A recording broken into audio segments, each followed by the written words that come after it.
I, like many others, have been waiting on my Honda 300 Dual Sport to arrive at my local dealer, the Rally model in my case. I was lucky enough this past week I got that highly anticipated email from my dealer letting me know the bike was there and ready for pickup. I managed to get the next day off work and headed straight to the dealer.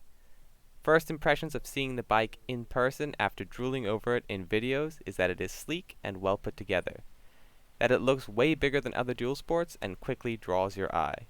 Once I got on the bike and got a chance to start riding it, I realized how polite and quiet it is, not sounding angry or revvy until after 6,000 to 7,000 RPMs.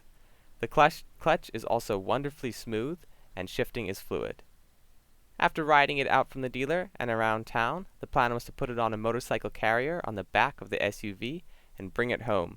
However, even though the hitch was rated for 400 pounds and the tongue weight of the car was sufficient, the bending in the carrier and the squatting in the rear of the SUV were concerning and left the bottom of the hitch 2 inches off the ground at most. I decided it would be better to ride the bike home, so with 24 kilometers on the odometer from riding around the city, I headed out onto the Trans-Canada Highway for the 100-kilometer ride home, SUV playing follow the leader. I was impressed with how smooth the bike was at speed, and it comfortably sat at 110 to 115 kilometers per hour at 6,800 to 7,000 RPMs, and the engine wasn't too vibey, though you feel it a bit. The windscreen kept all the wind from my chest and face and pushed the wind to strike around the forehead, so that if I ducked my head a couple of inches, it was like being in almost still air. Keep in mind, I'm 5'9", and a taller rider would definitely benefit from a windshield extender. The rest of my body was wind-free thanks to the fairing and plastic handguards. The hour or so of highway was mostly comfortable, except for the pillion strap of the seat dug into me after a while, unless I shifted forward farther than was comfortable. I will definitely be removing the strap soon, before the leather on the seat darkens from the sun and leaves an obvious line where the strap was. The wind from semi-trucks in oncoming lanes was also quite noticeable and shook me in the bike a decent amount. But once I relaxed and moved more to the middle of my lane, I knew the bike wasn't going to be thrown off course, and I relaxed.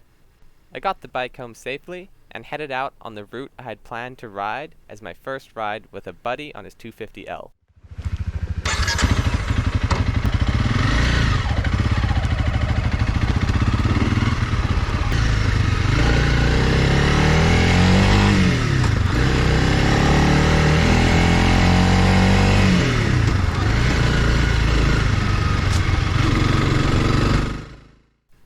The route was a good section of twisty, rural roads.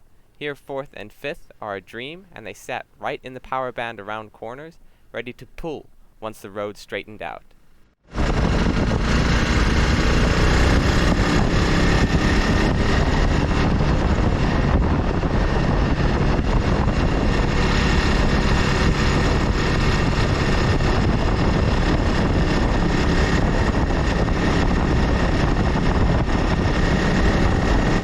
This road ran out with only a logging road to continue.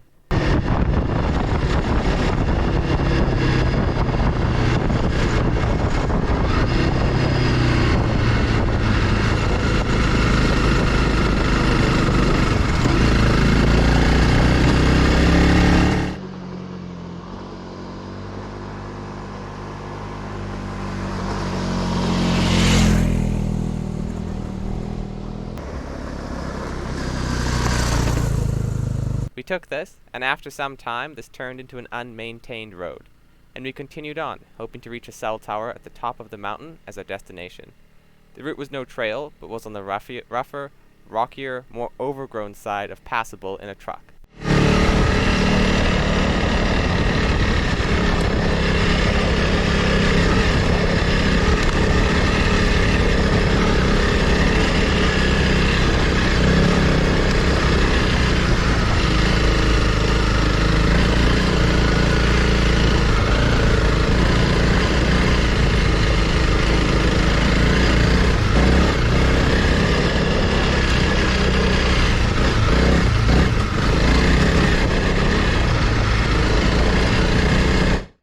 The bike felt great, though definitely more intimidating when going slowly over rockier sections than dirt bikes or other smaller dual sports I have ridden.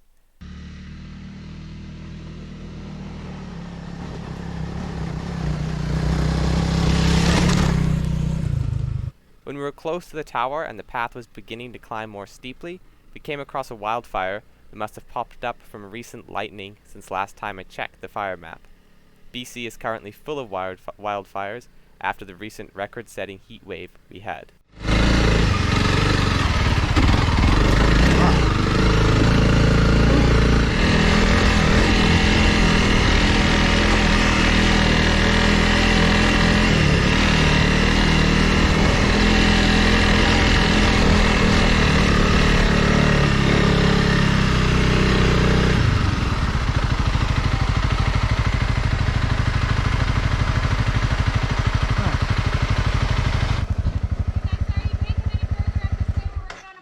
Cool.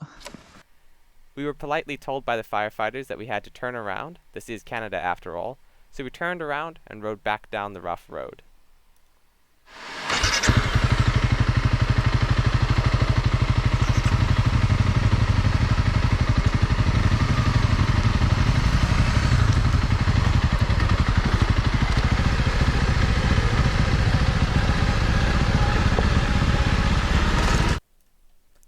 Going down, I could feel that I was tired from a day full of riding and other motorcycle buying logistics. At one point, when I was attempting to turn around and fetch my GoPro, I unfortunately dropped the bike on a rocky section. This popped the glass out of the mirror and gave a scratch on the side of the fairing and crankcase from the back of the shift lever.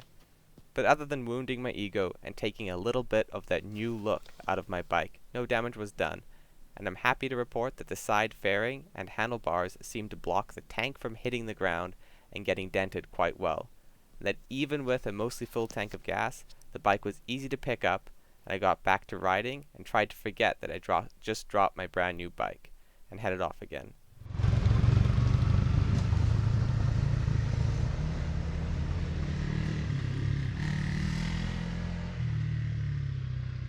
The unmaintained road eventually joined back onto the main logging road,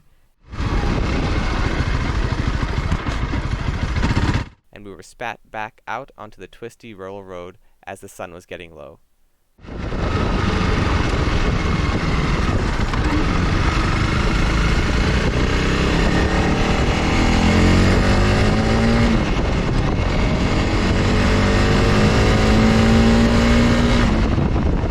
We rode back enjoying the evening air coming in off the lake, and I pulled in to call it a day with the odometer now at 224 kilometers.